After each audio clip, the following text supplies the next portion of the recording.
สันเหมือนดังอยู่แดนสวรรค์ส่วนใจฝันเสน่หาสุขเกินดวงใจเมื่อได้สมความงามสารวันดินแดนแห่งอุทยานสวยละวันธรรมศาสตร์ภูผางามสนศาสตร์เผ่า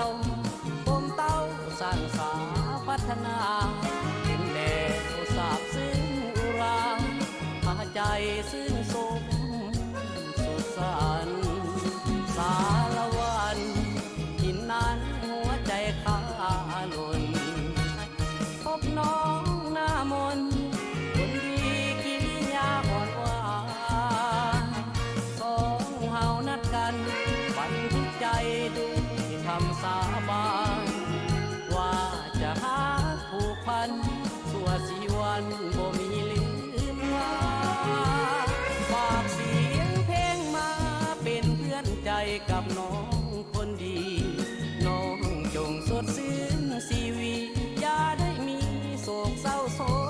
กายังจำมั่นยังยืนยันในคำสัญญาจะมาอยู่กับน้องแก้วตาร่วมพัฒนาสารวันบ้านเฮา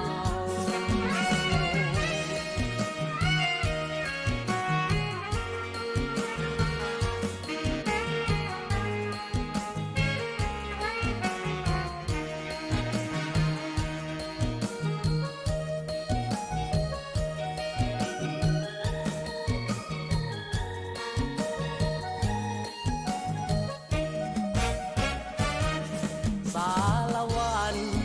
ที่นั้นหัวใจขาหล่นพบน้องหน้ามนคนดีกิริยาอ่อนหวานสองเฮานัดกันบันทึกใจ